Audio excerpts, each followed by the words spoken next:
Joe Biden nomme une pédiatre transgenrée secrétaire d'État adjointe à la santé. Rachel Levine va devenir la première personne trans à être nommée dans l'administration américaine. Cette diplômée de Harvard secondera Xavier Becerra, premier hispanique choisi pour diriger le secrétariat d'État à la santé.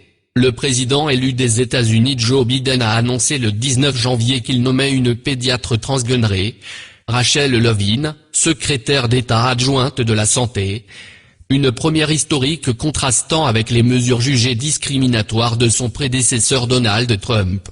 Le démocrate avait été le premier président élu américain à inclure les personnes transgenres dans ses remerciements, lors de son discours de victoire en novembre.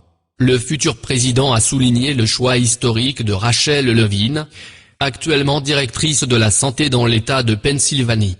Elle apportera le leadership ferme et l'expertise cruciale dont nous avons besoin pour guider les gens à travers cette pandémie, peu importe d'où ils viennent, leur race, religion, orientation sexuelle, identité de genre ou leur handicap, a ajouté Joe Biden, qui deviendra le 46e président des États-Unis le 20 janvier. La lutte contre le Covid-19, priorité numéro 1 de Biden.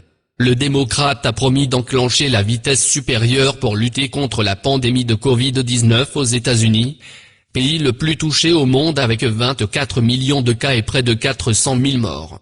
Il a choisi le procureur général de Californie, Xavier Becerra, comme secrétaire d'État à la santé.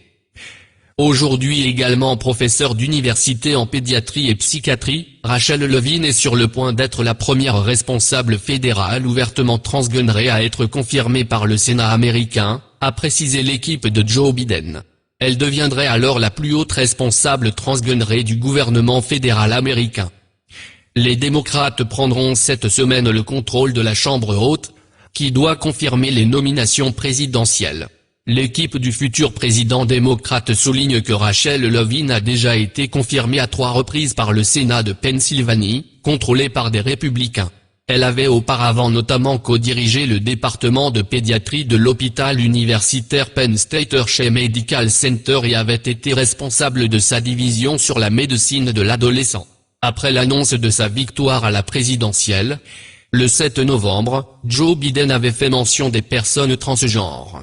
Je suis fier de la coalition que nous avons formée ensemble, la plus vaste et la plus diverse de l'histoire.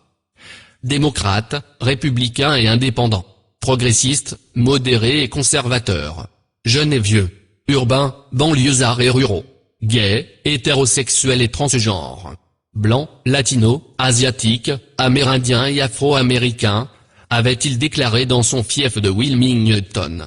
Le président sortant Donald Trump a lui adopté plusieurs mesures controversées concernant les personnes transgenres, en revenant sur une annonce emblématique de son prédécesseur démocrate Barack Obama.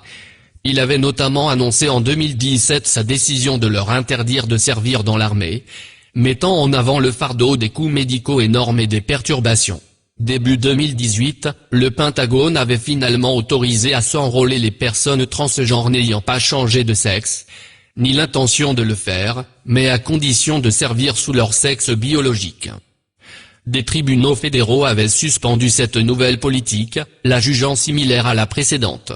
L'administration Trump avait alors fait appel et en janvier 2019, la Cour suprême des États-Unis l'avait autorisé à bloquer ses recrutements, en attendant que la justice se prononce en appel sur cette question sensible.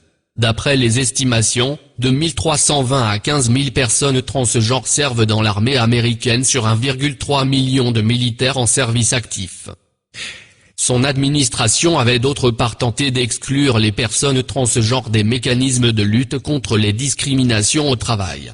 L'administration Trump avait estimé qu'une loi fédérale de 1964 interdisant les discriminations en raison du sexe ne s'appliquait qu'aux différences hommes-femmes et non aux minorités sexuelles.